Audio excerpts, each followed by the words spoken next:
salam sejahtera dan selamat kembali ke Muda dan Bijak bersama dengan kami Salleh Mohidin yang akan membincangkan topik pada minggu ini, pengembaraan Kerjaya Pegawai Tadbir Diplomatik. Baiklah hadirin yang dimuliakan para penonton di luar sia, this is a very special day, very special day for us at Muda dan Bijak. We have a chance to actually get to talk to seorang anak jati Sarawak yang berasal dari Kuching tapi sekarang menetap dan bertugas di Perancis. Ladies and gentlemen, hadirin yang dimuliakan, bersama-sama kita persilakan ke Muda dan Bijak, Syed Nizamuddin, Syed Kasim. Hi Hello, Syed. Salleh. Hi, how are you? Alhamdulillah.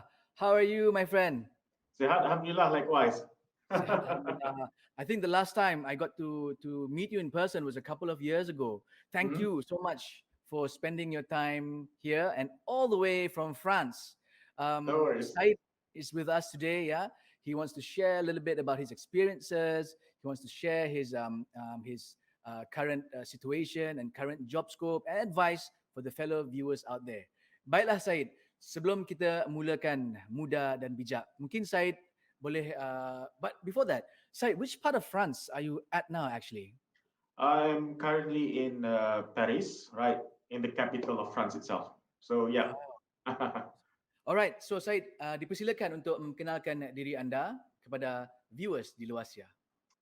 Okay, nama kami Syed Nizamuddin bin Syed Kasim, asal dari Kuching, Sarawak. I was born in 1989.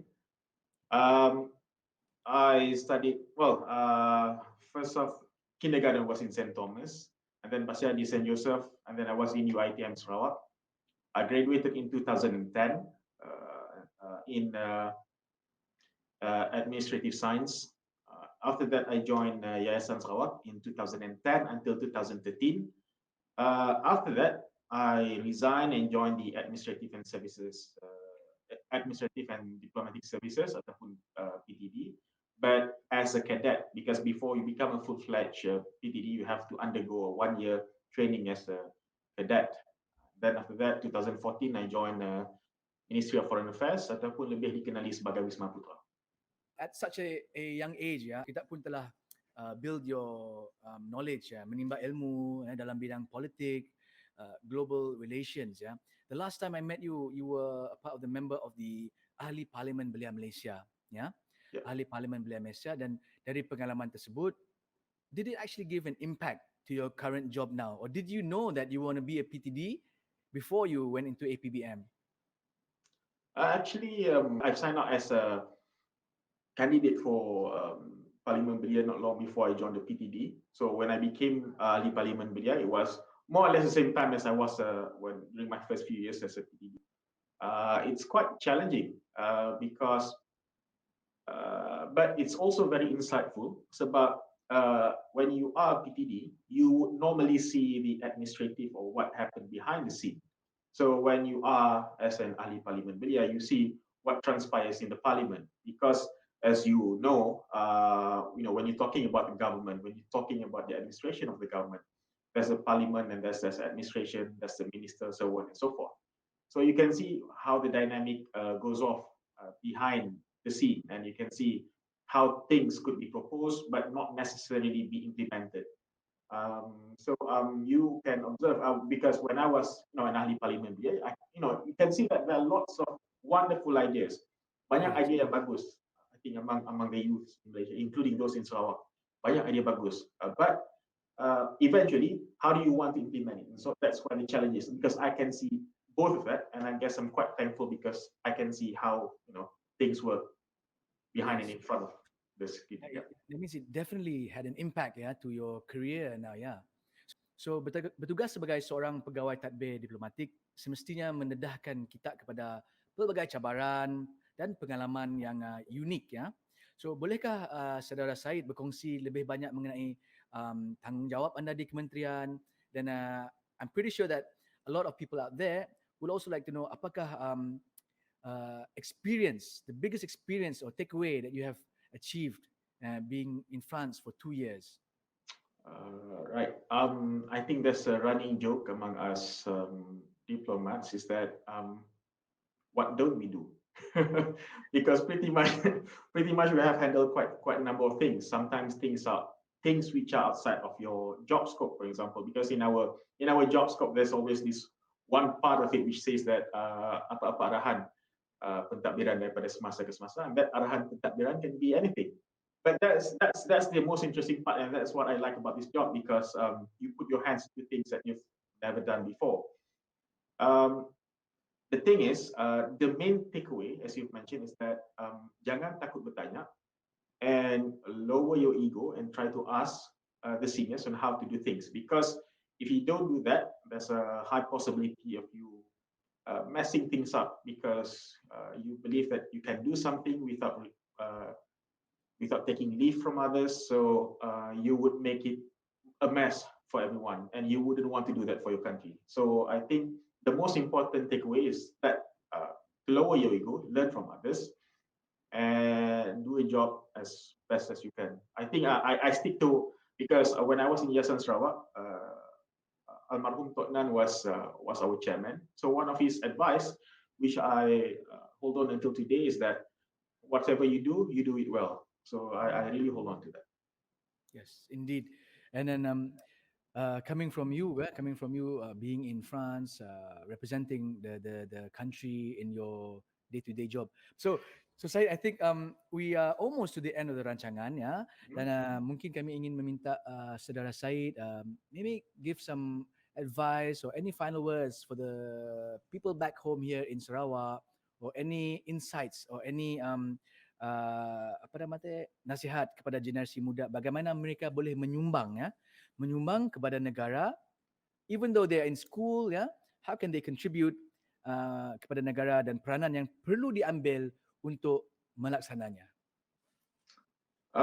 First of all, when it comes to contribution to the countries, you have to remember that you don't have to be someone to contribute. That's one of the most important thing. The ironic thing that I learned when I became the Ahli Parlimen Belia is that you don't have to be someone to contribute. And every single person can do something for the country.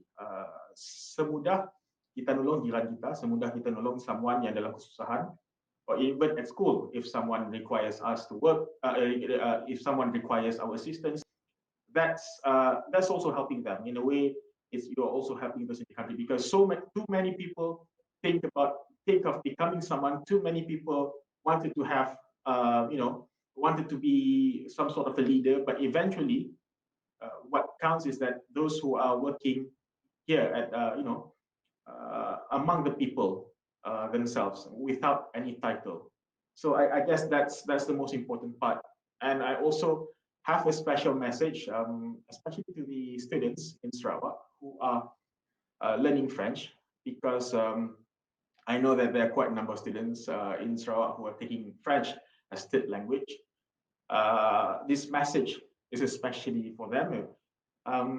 Je comprends qu'il y a des étudiants en Sarawak, en Malaisie, qui étudient ou qui apprennent le français. Et je comprends, je sais que la tâche qui vous attend est immense, est énorme. D'ailleurs, il y a des conjugaisons, il y a des féminins ou masculins dans la langue française. Mais alors, bonne chance, n'abandonnez jamais vos objectifs, n'abandonnez jamais vos espoirs, continuez vos études. Just continue with your studies. That's it. Wow, you really speak like a Frenchman now, eh? I try. So would you mind translating it in Malay or English? I guess just for those who are learning French, I know French is a difficult language, even here, because there are so many rules and regulations, as they call it, in the French language. Just never give up. Continue to study, continue to learn it, because it's a worthwhile experience. Because when you learn a language, you don't just learn a new way to speak, you learn a new way how to think. So basically, when you learn a language, you could understand how the French think, and that helps you a lot in your reports. For me, for example, it helps me in doing my reports, so on and so forth.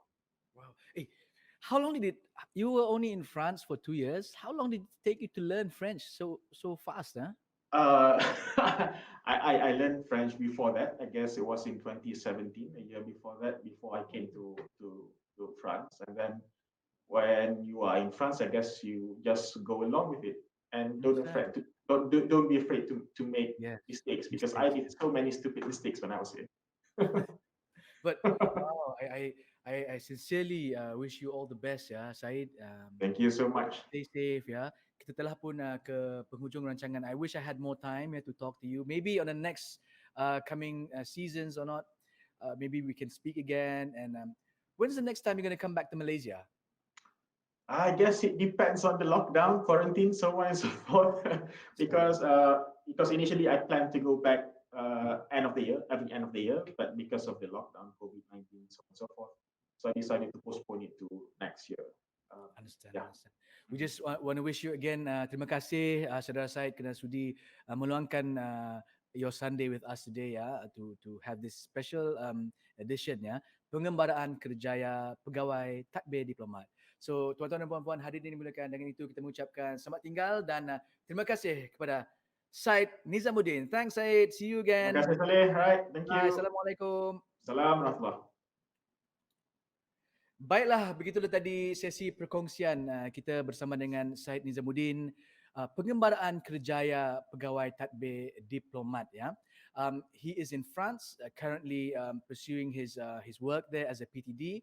He's really working hard, and some of his advices antara dia punya nasihat adalah never give up as a Sarawakian. We must always have passion in work, and always the best message that he gave to us today is, if you want to make an impact to change the society, to help the society, it can start semudah daripada kita membantu jiran anda.